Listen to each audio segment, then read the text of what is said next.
صل على محمد وآل محمد.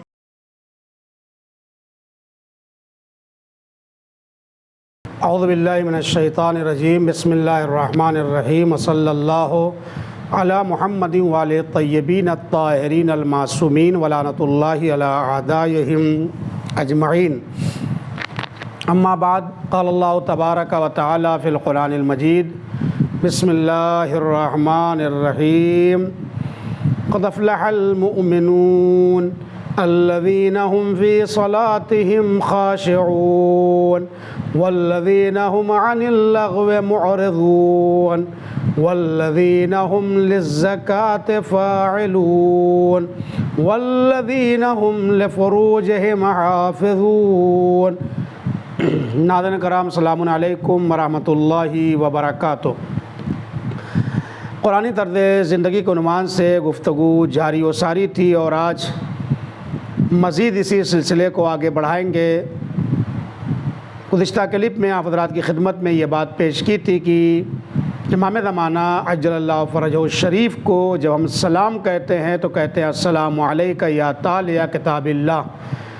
اے اللہ کی کتاب کی تلاوت کرنے والے، قرآن کریم کے تلاوت کرنے والے، آپ پر ہمارا سلام ہو. اور یہ عرض کیا تھا کہ امام زمانہ علیہ السلام خود تلاوت کرتے ہیں، تالیہ قرآن ہیں، اور لوگوں کو قرآن پڑھنے کی ترغیب دیتے ہیں اور ایسے انسانوں کو دوست رکھتے ہیں کہ جن کی زندگی میں قرآن کی تلاوت پائی جاتی ہے.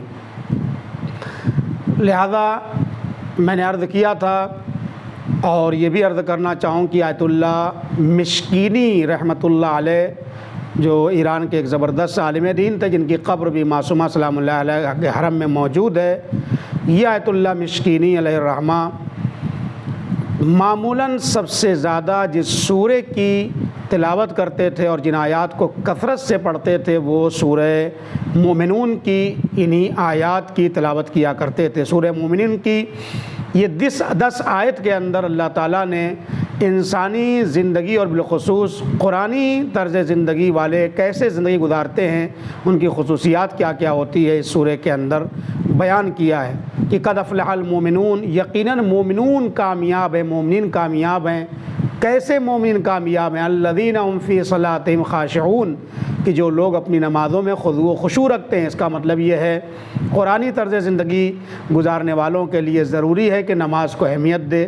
نہ صرف یہ کہ نماز پڑھتا ہو بلکہ نماز کو اول وقت پڑھے، نہ صرف یہ کہ اول وقت پڑھے بلکہ نماز میں اول وقت کے پڑھنے کے ساتھ ساتھ خضوع اور خشوع بھی پایا جانا چاہیے. الذین هم فی صلاتہم خاشعون، جو اپنی نمازوں کے اندر خضوع و خشوع برتتے ہیں وہی در حقیقت مومن ہیں اور قرآنی زندگی گزارنے والے ہیں.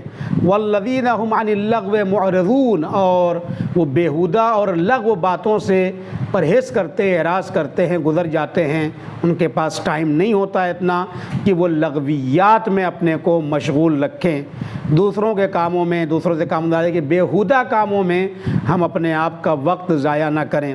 آپ دیکھیں کہ یہ جو میچ دیکھنا ہے اس میں کیا ہم کو ملتا ہے. ہم میچ کھیلیں تو ایک الگ بات ہے، ہم خود فیلڈ میں جا کر کے اپنی جسم کی ورزش کریں تو ایک الگ مسئلہ ہے، لیکن 2-4 گھنٹے 5 گھنٹے بیٹھ کر کے میچ کو دیکھنا صرف یہ وقت ضائع کرنا ہی کے مترادف ہے. ہمیں چاہیے کہ ہم خود کھیلیں، کھیلنے میں جو انجوائے ہوتا ہے وہ کریں، ورزش کریں، خود کھیلیں، خود فٹ بال کھیلیں، والی بال کھیلیں، جو بھی کھیلنا اس کو اسلام نے منع نہیں کیا ہے. لیکن بیٹھ کے 4-5 گھنٹے اسکرین کے اوپر صرف دیکھنا یقینی طور پر یہ وقت ضائع کرنے کے مترادف ہے.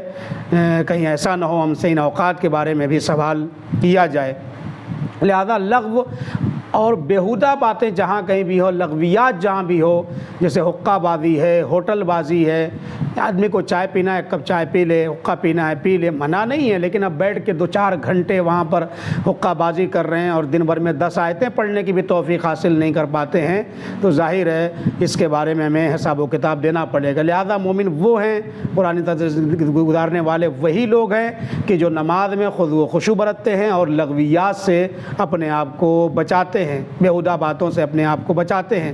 الذین هم للزکاة فاعلون، اور جو زکوٰۃ کو ادا ادا کرتے ہیں۔ زکوٰۃ سے مراد یہاں خمس کو بھی شامل ہے۔ زکوٰۃ قرآن کریم میں بعنوان عام استعمال ہوتا ہے، لہذا اس کے اندر ہم خمس کو بھی شامل کر سکتے ہیں، دوسرے صدقات کو بھی اس کے اندر شامل کر سکتے ہیں۔ لہذا قرآنی طرز زندگی گزارنے والے کے اندر یہ کوالٹی اور یہ صفات ہونا چاہیے کہ وہ زیادہ سے زیادہ صدقات، خیرات اور خمس وغیرہ نکالنے کی پابندی کرتا ہو۔ والذین ہم لفروجہم حافظون، اور اس کے اندر یہ صفت بھی ہونا چاہیے کہ اس کے اندر اپنی شرمگاہ کی حفاظت کرتا ہو، چاہے وہ زن ہوں، چاہے وہ مرد ہوں، چاہے وہ جینٹس ہوں، چاہے وہ لیڈیز ہوں، کوئی بھی ہو، انسان کو چاہیے کہ اپنی شرمگاہ کی حفاظت کرے اور کبھی اس کے ذریعے کسی حرام میں مبتلا نہ ہو جائے، وہیں سے ہماری زندگی قرآنی زندگی سے ہٹ جائے گی۔ لہذا ہمیں اس سے بھی اپنے آپ کو بچانا۔ الا علی ازواجہم او ما ملکت ایمانہم فانہم غیر ملومین فمن ابتغى وراء ذلک فاولئک هم العادون والذین هم لاماناتہم وعہدہم راعون، اور ان کی صفات میں سے یہ بھی صفت بیان کی گئی ہے کہ وہ امانتوں کو ادا کرنے والے ہیں، اپنے وعد و وعید کو پورا کرنے والے ہیں۔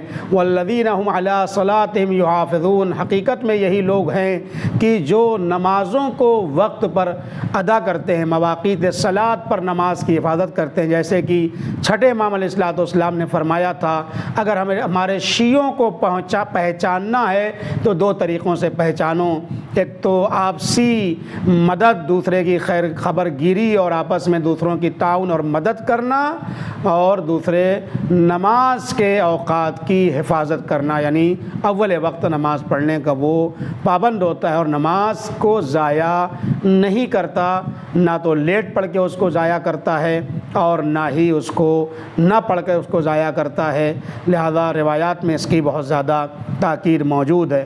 اولئک هم الوارثون، یہی لوگ حقیقت میں وارث ہیں اور جنت میں جانے والے، اور ہمیشہ اس جنت میں یہ لوگ موجود رہیں گے۔ تو یہ 10 خصوصیات اس سورہ کے اندر بتائی گئی، اور یہی سورہ ہے کہ سب سے پہلے امیر کائنات، مولائے کائنات حضرت علی ابن ابی طالب علیہ الصلوۃ والسلام نے دست رسالت ماپ پر آ کر کے تلاوت کی تھی اور بتایا تھا دیکھو مومنین کامیاب ہیں، اور جب مومنین کامیاب ہیں یعنی علی کی زندگی کا پہلا درس یہ ہے کہ مومنین کامیاب ہیں، جو مومن ہوں گے وہی کامیاب ہوں گے، مولا یہ کہنا چاہتے ہیں۔ اور ان کو امیر المومنین کہنے کا مطلب یہ ہے کہ حقیقت میں وہ مومنوں کے ہی امام ہیں، متقیوں کے ہی امام علیہ الصلوۃ والسلام امام ہیں، لہذا ان کا وابستگی ان سے انہی افراد سے صحیح معنوں میں ہوگی کہ جو مومن ہوں گے۔ اور جب مومن کامیاب ہیں تو امیر المومنین علیہ الصلوۃ والسلام کتنا کامیاب ہوں گے، اس علی کا کیا کہنا، جو آتا ہے تو کامیابی کا پیغام لے کے آتا ہے، اور جب دنیا سے جام شہادت نوش فرما کے جاتے ہیں تو پھر یہی پیغام کامیابی ہے۔ فزت ورب الکعبہ، رب کعبہ کی قسم علی کامیاب ہو گیا۔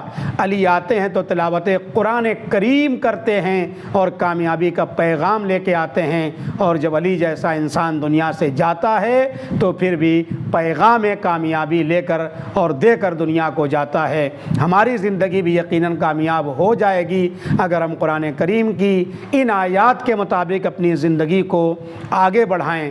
اس کے علاوہ بے پناہ فضیلت ہے اسی سورے کے پڑھنے کے لیے، اور خود پیغمبر اکرم حضرت محمد مصطفیٰ صلی اللہ علیہ وآلہ وسلم نے ارشاد فرمایا ہے، مومن وہ ہے جو نماز میں خضوع و خشوع رکھتا ہے، میری باتوں یعنی ان باتوں سے بچتا ہے کہ جس کے ذریعے انسان برائیوں میں مبتلا ہو جائے۔ اور اس کے بعد فرمایا جو انسان بھی اس 10 آیتوں کے اس کی پڑھتا ہے، تلاوت کرتا ہے، اللہ اس کو بہشت میں اعلیٰ مقام یعنی درجہ عطا کرے گا اور وہ جنت میں انشاءاللہ جائے گا۔ السلام علیکم ورحمۃ اللہ وبرکاتہ۔